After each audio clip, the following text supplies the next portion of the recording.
Hello, welcome to another episode of Intern's Oddities from around the world. So, in my idea of trying to keep the oddities more in line with the main show these days, I wanted to talk about birth cultures around the world. So, let's start off with some of the ancient birth culture, all right?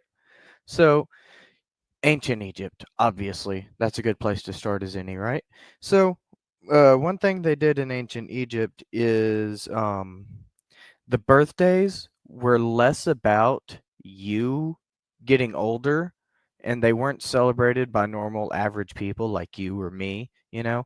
They were more celebrated by the pharaohs, and it was more about the god being reincarnated into the pharaoh than it was about anyone having their own individual birthday, because they believed that the god would be reincarnated into the pharaoh, and that was why they picked the pharaoh as their leader. So, what about you? Do you think you could ever play off as a, you know, pharaoh? Do you think you would be able to get along well during that time? That'd be pretty interesting to find out how everyone would fare as a pharaoh. See what I did there? Fare as a pharaoh? Yeah, I like that. So I'm trying to keep this a bit more casual this time. So continuing on from there, next I want to get into some medieval culture and what they thought about birth. Wow, they got into some crazy stuff over there. For example, for a contraceptive, you could actually wear, this is going to sound crazy, but you could wear a like a squirrel scrotum around your neck, and yeah, it was the thing. I swear. Hang on, I'll tell you my source. I promise I will tell you my source. It was a podcast called Contraception, Birth Rituals, and the Feast of Fools. All right, so it's called the Feast of Fools, and down here for yeah for condoms, this is another thing. For condoms, they would use virtually anything that could be turned into a wrapper, and it said that sometimes they would even use turtle shells. I guess that was a bit of a slow process. Yep. I went there because, turtle shells, so I kind of had to. So, they did some crazy stuff in the medieval times, and it was wild. Let's just leave it at that. It was wild. So, next, I want to get into a bit more modern, and some more modern stuff. And another interesting one was actually in China. They had this one called the red egg and ginger, I believe it was. I have it highlighted right here. Yeah, the red egg and ginger party. And in this one, this is where the females would be reintroduced into society. The birth mothers would be reintroduced into society for the first time in a long while, because after they give birth, the females, the birth mothers, actually go stay in isolation with the baby for a long time, because they want to try to keep the baby safe and protected and well taken care of. And so the mother will take care of the baby on her, like, you know isolated, so they can try to stay away from all the other germs as much as possible, and they think it helps to protect the baby.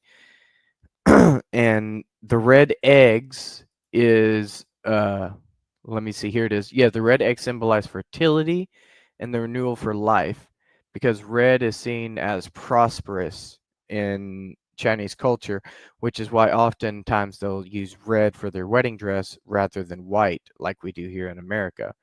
And there's just so much that I love about Japanese culture, but I don't want to get on a whole rant about Japanese culture, Chinese culture, any of that. But, some of it is very interesting, and I'll just leave it at that for now. So, um, another thing is, I'm 30 years old, okay? I'm 30, and one of the things I found out is, well, I guess I should be sweeping some steps right now, because in Germany, if a man is 30 and he is still unmarried, on his birthday, he is supposed to go sweep the stairs outside until a woman gives him a kiss as a sign of his readiness to find a mate. And, I think that's so hilarious because I always do this thing, okay? It's never worked. Full disclosure, it's never worked. But feel free to try it for yourself and see if it works for you because I think is absolutely hilarious. And if it ever does work, that's definitely going to end up being my wife.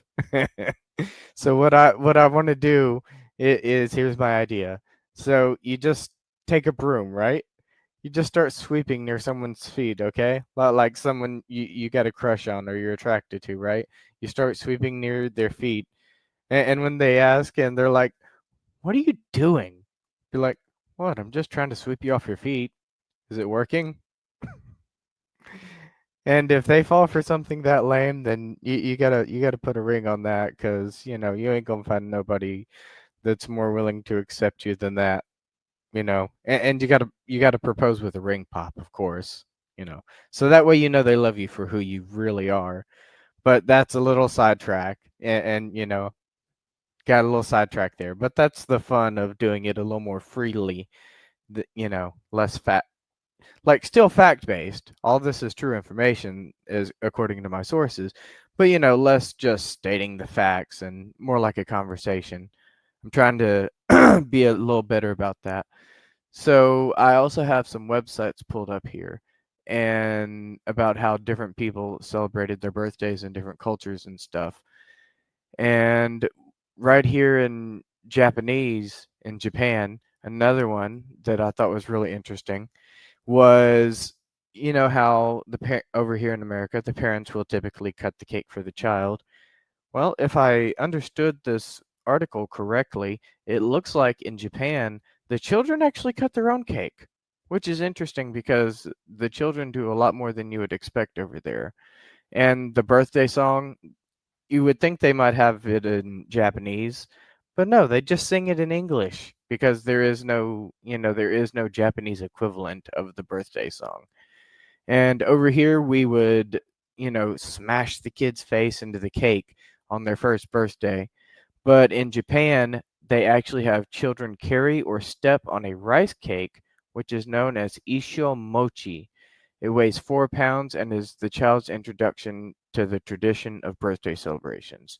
And it's meant to bring in good luck, which I thought was pretty interesting. I don't know what, rice cakes have to do with luck, but it sounded pretty interesting. And there was another one I wanted to tell you about really quickly.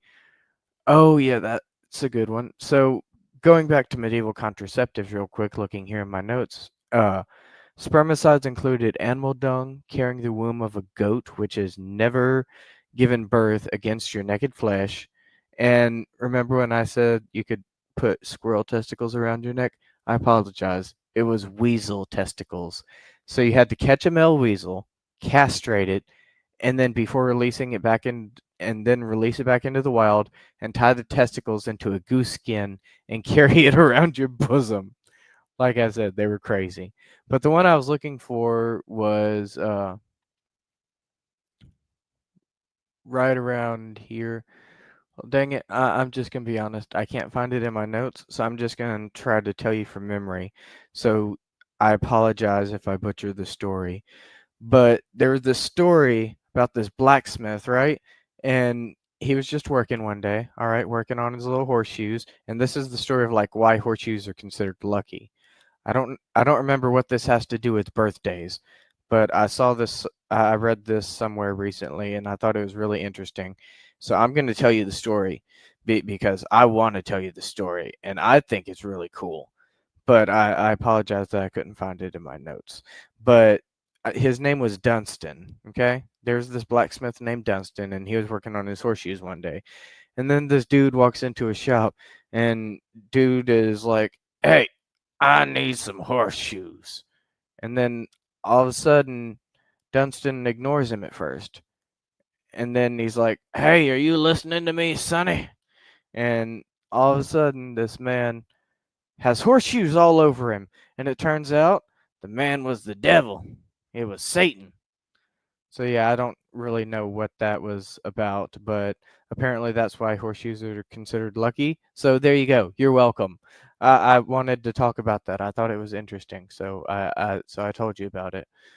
So in Vietnam, they celebrating the birthdays is rare, and everyone gets older on New Year's.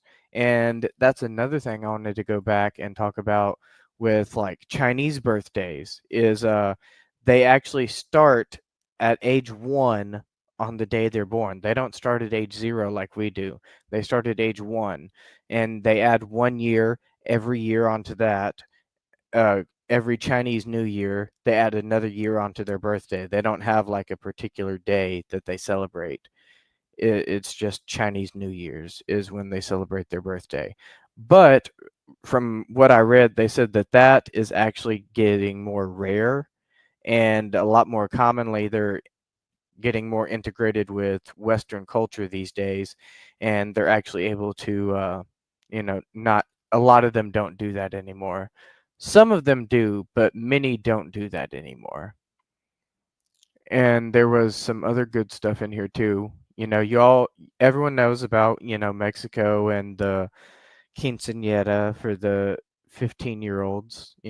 They celebrate coming into their womanhood. I think it's how it's, you know, portrayed, and they get to beat the pinata, which releases the candy and all that. Everyone loves beating a pinata, don't you?